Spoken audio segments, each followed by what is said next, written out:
Patrick is a professional keynote speaker, technology entrepreneur, Olympic level athlete, cancer survivor, and author. And his recent book, Fear is Fuel, just hit #5 on the Wall Street Journal bestseller list. And there you go, there's the book.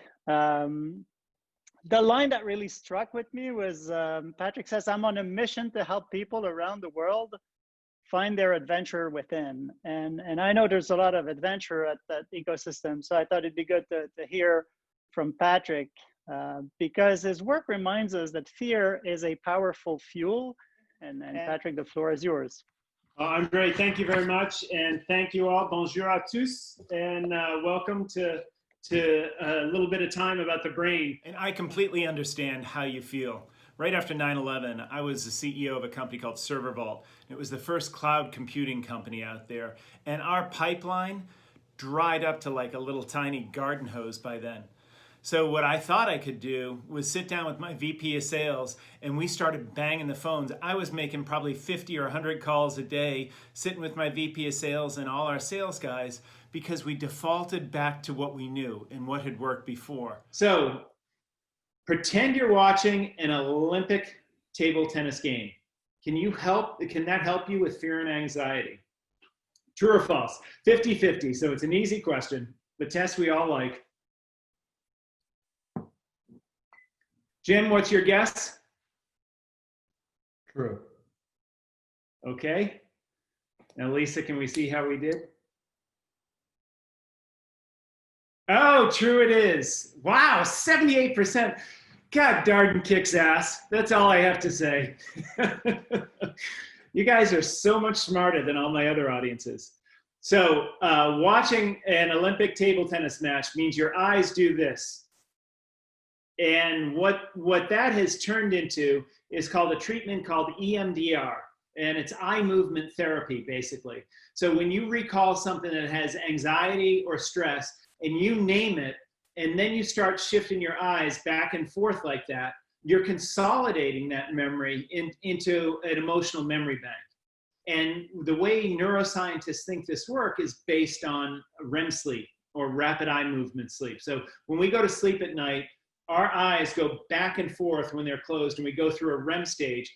That's when we consolidate all our memory. The seawall and killed all 100 people on board. And I was sitting there watching it, and that created something that we all have, and that's called a fear frontier. First traumatic memories built up this defense mechanism against flying.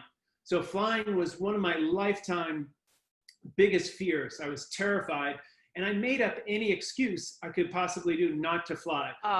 Participants are excited with questions. Time at the end, I have 3 more questions to ask you. With ServerVault, I did exactly what most people are doing now. I defaulted to my typical defense. I went back to what worked before. What I found out is there's a tremendous opportunity if you understand the neuroscience of why we do that and then why our customers do that. Because I remember the same thing when I would reach people on the phone, I'd get objections, and as soon as I got objections, I'd start to fight because my fear response, that amygdala, that little gland at the base of my brain, started hijacking my thinking. I wasn't thinking strategically anymore. So what we're going to do today is I'm going to give you 5 great methodologies to understand when this is happening, both to you and your potential prospect. And then we're going to use some neuroscience jujitsu to figure out how you can make it work. Okay, well, let's bring up the next poll then. The question about being right brain, left brain, or something else. Okay, this was another trick question. Andre, what did you answer?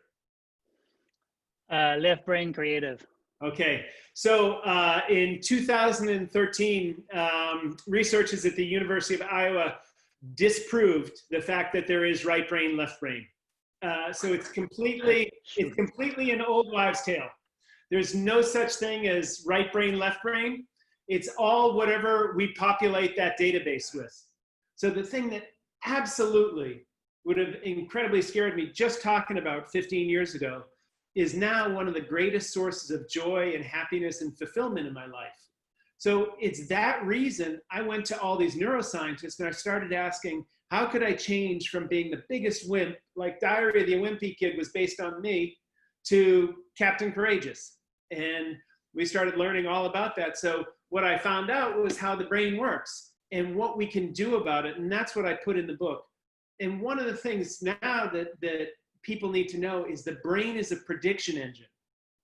So we try to predict everything that happens. And when we can't, when there's uncertainty, when there's chaos, when there's something novel, like the novel coronavirus, novel is just a fancy way of saying new and unknown, then our brain can't predict the outcome. And so we think there might be a chance that we're going to die, that anyone can learn to be courageous.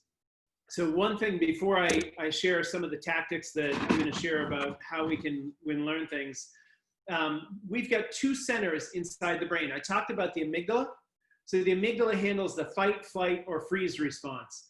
And what that does is it tries to help us survive, but it's literally running a 2 million-year-old piece of software. It handles that, and we too often let the amygdala hijack that smartphone, our working memory, because what it tries to do is it tries to put up one of those actions, fight, flight, or freeze. I suggest to all the CEOs that I work with that you have a morning routine. So when I wake up in the morning, first thing I do is thank God that I'm alive, and it can be, thanking Buddha, thanking the universe, thanking Allah. It doesn't matter as long as you have some gratitude. And then I do some breathing exercises. And one thing I'd love to have you guys all try is called a 4x4. And I teach this as part of the BASE platform in my book, which is how to turn fear into fuel when you're in the moment. And the B of that BASE, BASE platform, is breathing. And so I talk about a 4x4, breathing in for a count of 4, holding it for a count of 4, breathing out for a count of 4, and then holding it out for a count of 4. So that 4x4, as I call it, shuts off the connection between the amygdala and the central nervous system. So it allows you to get back into control very quickly. Someone is asking, I feel like my level of courage can vary depending if I'm the only person involved or if there are other people involved. Is there a reason for that? That's social pressure. Absolutely. that sometimes can actually go against. So we've got a reward center in our brain, and the reward center is influenced by other people and by your tribe. So one of the basic things of survival is being part of a tribe.